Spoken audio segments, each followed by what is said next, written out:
Ladies and gentlemen, on Saturday, Nigeria went to the polls for the 7th time since the restoration of democracy in 1999.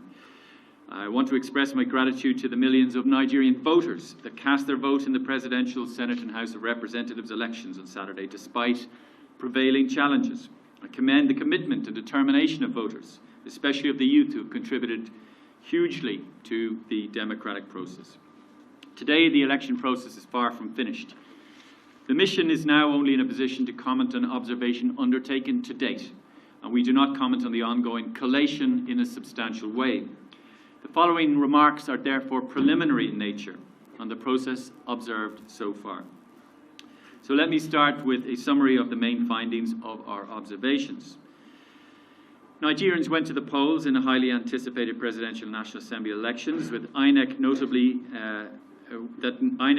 kept on schedule despite a volatile and challenging environment. Fundamental freedoms of assembly and movement were largely respected, yet the full enjoyment of the latter was impeded by insufficient planning, insecurity, and the prevailing naira and fuel shortages, particularly in the weeks before the election day.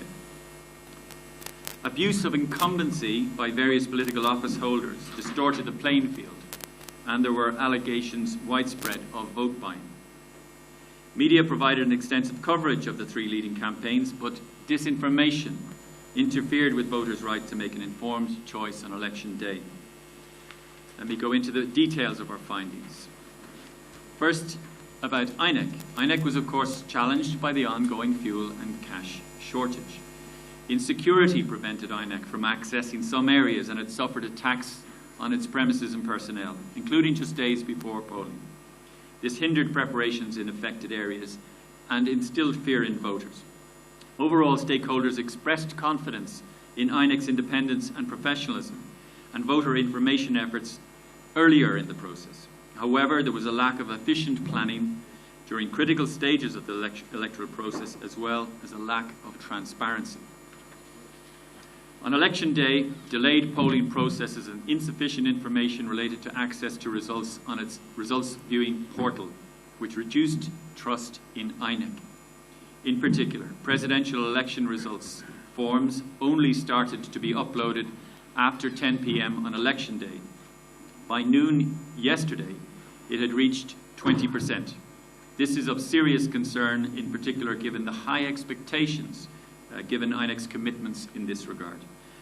On a positive note, the new Electoral Act in February last year introduced measures aimed at building stakeholder trust. Amongst others, INEC benefited from more timely financing under the new law. However, there were some gaps in terms of accountability and enforcement of the law, including insufficient sanctions for electoral offences and breaches of campaign finance rules. There was a lot of expectations regarding the use of technologies in these elections. The introduction of the Bimodal Voter Accreditation System, BVAS, and the IReV was perceived as an important step to ensure the integrity of the election campaign. Almost 10 million additional voters were registered ahead of the polls. A majority of them, 2/3, were youth, a result of mobilization efforts during the registration period. Yet the collection of permanent voter cards, which is required to vote, was affected by poor planning. An audit of the voter register could have increased quality and inclusiveness. Party primaries were affected by a lack of transparency and inclusiveness, with notable very low participation of women and youth. The lack of legal measures for inclusion and barriers is of concern. The conduct of contesting parties and candidates, as well as some gaps in the law, led to a spate of pre-election court cases, with some matters not finalised ahead of elections.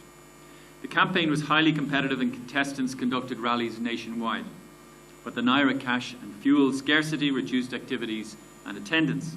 Political parties denounced unequal campaign conditions due to interference, and there were frequent reports of vote and PVC buying. There was a lack of prosecution of electoral offences and a significant increase in violent incidents with the potential to disturb the elections and suppress voter participation, particularly in the southeast. Even if challenged by a number of factors, such as economic hardship and electoral violence, media offered an extensive campaign coverage. Major parties received fairly equitable coverage. Unfortunately, analytical reporting on party policies was limited, and key candidates refused to participate in debates, thereby undermining voters' right to an informed choice. Social media platforms were misused to spread harmful content, including disinformation on key political processes. The measures the platforms took to protect electoral integrity were insufficient. Misleading information also came from political actors, contributing to a blurred information environment for voters.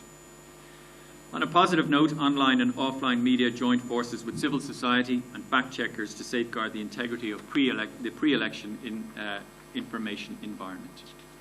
Furthermore, civil society organisations observed and scrutinised different aspects of the election, offering voters a non-partisan assessment of election preparations.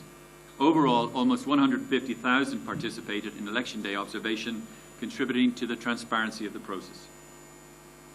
The tabulation exercise is still ongoing. This is a crucial period of time for Nigeria. I encourage stakeholders to continue demonstrating commitment to a peaceful process before and after the results are announced. Any dispute arising from the process should be addressed through established legal channels. As we speak, our observers are present at the collation centres observing the ongoing process. The mission continues to follow the ongoing process related to the Presidential and National Assembly elections to its conclusion and will continue its activities also for the 11th of March Governor and Local State Council elections. In 2 to 3 months' time after the end of the process, our mission will deliver a final report that will include recommendations addressing issues identified.